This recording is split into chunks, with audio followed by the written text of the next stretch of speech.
So welcome to the first installment of Fresh Air, Fresh Faces.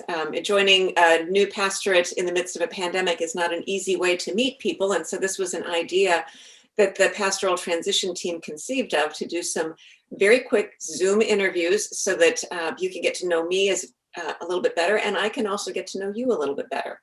This is our first video, and so this is Shannon Papa, and many of you may know her or recognize her from the bridge service where she and her husband and two boys attend. And so she's on our inaugural visit. The format will be she's going to ask me a question, and then I'm going to surprise her with the question. So Shannon. Okay, well, welcome to Westminster, and my family and I are both getting forward to getting to know you better. My question for you is, what are your thoughts on how young families can instill a strong faith in their children? I can only think of the ways that I have seen other families do it and then my own personal experience, and that is the day-to-day lived experience. I mean, do you gather at the table with a prayer of gratitude before you have a meal? How were grandparents engaged in describing their faith practices? And can grandmas, in fact, tell the stories, or grandpas tell the story, or other people in the family? So it's a community of the ways in which we tell the stories and we live the faith on a daily basis. I think that if it's a one-off Sunday morning, then it's only going to be entertainment and not something that truly gives us a way to live our lives and to help us in the toughest times, as well as help the people around us in the toughest of times.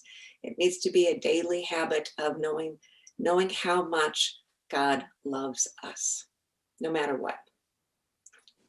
So, my question for you, as Shannon and I were getting to know each other on the phone prior to the Zoom call, we found out that we both have a heritage of the Lutheran Church. So we shared a little bit about that. And when I was growing up in Iowa, we did a lot of potluck dinners. And at the time, there was always a rainbow assortment of Jell-O salads that you could look forward to, or maybe not look forward to, but you could at least expect. So I'm curious that when the church opens up again and we can have table fellowship again, what would be the thing that your boys would really look forward to eating, or they would really wish wasn't there instead of something else in the way of food to eat? Well, I will say, from going to the bridge service, it always helps entice my kids that there are cookies there and lemonade and gummies. I mean, I always have to be like, pick two things only, or they take all of it. So any type of sugar is good for them. And my youngest, like pizza, hot dogs, just all that kid food. And they'd be fine with plain Jell-O, just not really? Jell-O salad. Okay, Jell-O still works. Jell-O still works, definitely. Oh, but yeah, great. I think sugar and pizza, and they're good to go. That's great. Hey, Shannon, thank you. Thank you for your willingness to do this. And thank you, Westminster, for watching.